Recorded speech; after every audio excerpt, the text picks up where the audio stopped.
Nagsalita na kasi guys, itong si Erwin Tulfo, na dapat daw pong magpaliwanag itong si former President Rodrigo Roa Duterte ukol dito sa pasabog sa ipinutok na bombshell ng Department of Foreign Affairs ukol dito sa di umano allegedly secret deal niya sa China. So ngayon guys, panoodin natin ang sabi ni Erwin Tulfo. Siguro po ang right person na sasagot ho dyan ang dating Pangulo. Kasi hindi naman ho kami privy, maging ang administrasyon po na ito. So maganda po siguro the former president will answer that kung meron bang kasunduan. Kasi I believe before previously sinasabi nila wala, dinenay nila yun sa Ayungin Shoal na yan. So it would be better and the right person to ask that question and answer it is yung dating Pangulo. Yun lang po. Diba kasi noon talaga guys, dinideny nila yan. To the fact nga na nagkaroon pa ng news blocking, diba, sa West Philippine Sea, pero wala eh. Diba? Yung China na mismo yung nag-expose. Kaya nga guys, napakamalaking abala po ito dito sa sa current administration. Alam nyo ba guys, ang plano ng ng ating Pangulo, meron na pong nakalaang pondo diyan eh.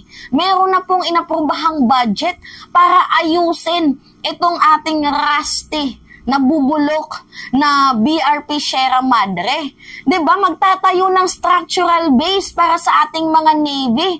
At hindi lang para sa mga Navy, guys, para din po ito sa ating mga mangingisda na kapag inaabutan ng mga disoras na oras, 'di ba? Disoras ng gabi or alanganing oras, meron po silang matutuluyan.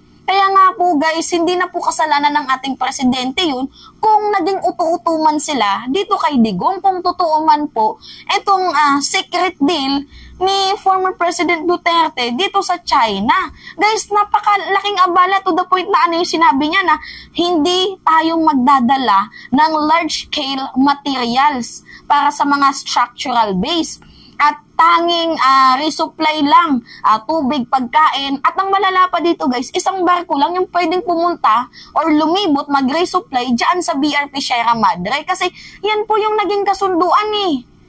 Yan po yung deal ni former President Duterte. Kaya nga every time na nagkakaroon ng resupply mission dyan, lagi tayong winawater cannon. Pansin nyo yun? Laging binabangga ang ating Philippine Coast Guard. 'Di ba? Kasi nga, yun pala, kasalanan ni Digong. Meron pala silang mga deal. 'Di ba? Secret deal. This is a betrayal of public trust. 'Di ba? Kaya tama lang itong gagawin na natutunugan ko, I think. Kasi kung kay Kibuloy nga, pinatawag, 'di ba, sa issue ng allegedly, mga panggagahasa, pangmamolestya, pang-rape, ukol din dito sa hindi magandang ginawa ng SMNI, dapat yung Kamara ipatawag din ito. Kasi betrayal of public trust tong ginawa nila. Hindi to guys maganda. 'Di ba? Nagkakaroon ng aberya ngayon ang current administration nang dahil sa ginawang secret deal na hindi makataon ni former President Duterte, na yung apektado dito, yung mamamayang Pilipino, especially yung mga mangingisda, mga Navy, at yung ating administrasyon ngayon, si President Marcos, siya yung namumroblema sa ginawang problemang iniwan ni former President Duterte. Kaya nga guys, kapag magkakaroon ng resupply mission, pansin nyo, gustong inspeksyonin. Dapat dumaan muna sa mga tsekwa. Itong mga barko, kahit magdadala lang naman ng resupply. Kasi gusto na lang i-check kung meron bang mga daladalang structural base para ayusin itong BRP Sierra Madre. Kasi yun po yung kasunduan ni Digong eh. At sa mga Chinese, yan po yung deal nila. Kaya nga secret deals, di ba? Pero itinanggi naman ito ni former President Duterte noon nung panahon niya. Abay ngayon, na-i-reveal na kasi, di ba, wala kayong, kumbaga sabi ng mga Cheko, wala kayong isang salita. Di ba, hindi kayo marunong tumupad sa usapan nyo. Eh tayo naman, magtataka tayo. Paano nila nasabi yun? Ano yung meron? Ba't nila tayo sinasabihan nun? Ayun.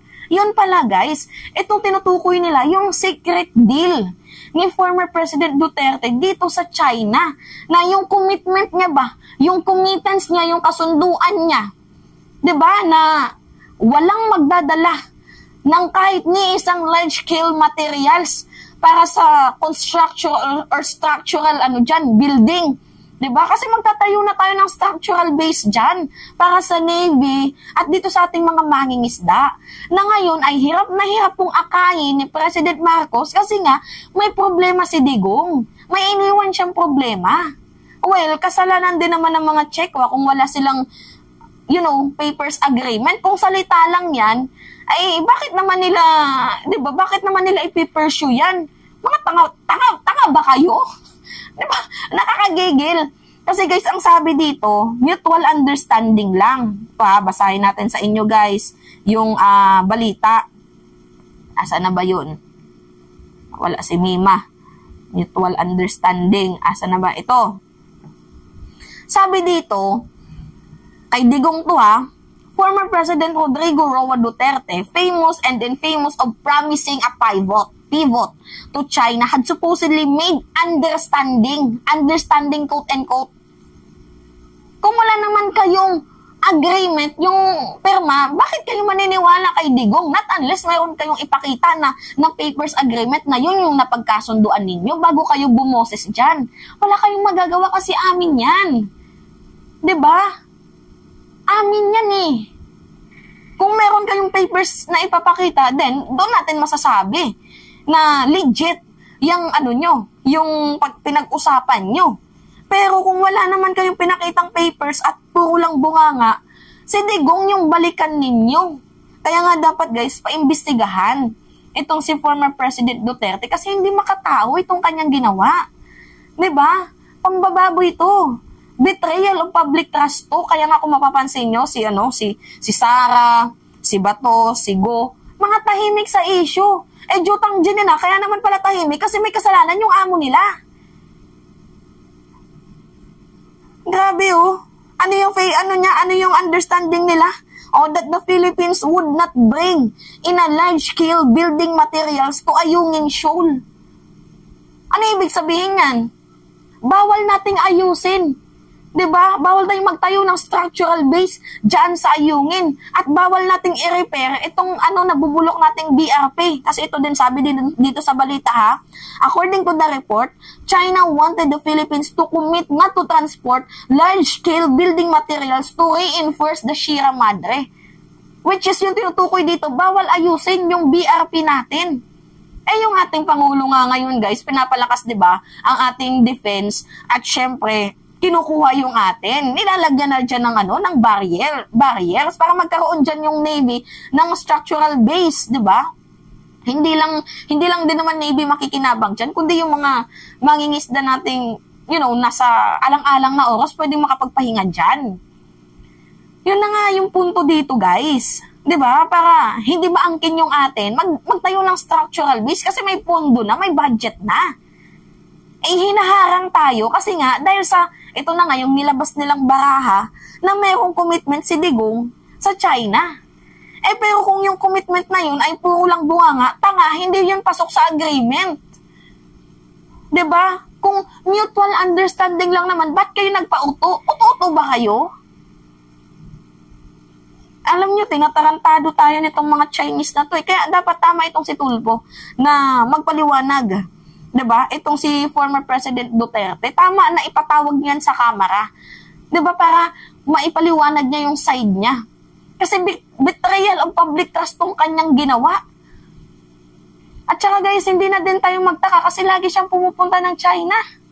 Recently nga, diba? Yung nagkaroon ng lapses yung Marcos at Duterte, lumipad to ng China para daw kamustahin yung kanyang old-time friends. Nakakaloka. Diba? Ano yung sa tingin nyo guys, payag kayo na ipatawag sa camera? Kasi ako, oo. Payag ako nang sa gayon magkaroon ng investigasyon dito. Kailangan investigahan to. O nga, may nag-comment. Iniisa-isa na sila. Hindi sila iniisa-isa guys. Ang nangyayari kasi dito, yung China mismo yung naglantad kay Digong. Diba? Kasi palaban din tong ating Pangulo Ayaw ng gera ng ating Pangulo pero pinoprotektahan at syempre pinapangalagaan lamang ang sariling atin. ay nagagalit ang China, nagre-react kasi yung kasunduan natin sa sa China, hindi daw natin tinutupad. Eh ba't naman kayo naniwala sa salita, sa verbal? At meron kayong pinakitang agreement din, yung may permahan para talagang totoo, makatotohanan. 'Di ba? Ito namang si Digong, bakit naman nagsalita ka ng ganoon? Eh alam mo na namang may pagkasintu-sintu din tong mga check one na to, pare-parehas lang kayo. Nakakaloka. Laking abala to guys, promise, sa Marcos administration. Laking abala to sa ginagawang pagpapaunlad ng ating Pangulo. Laking abala nito.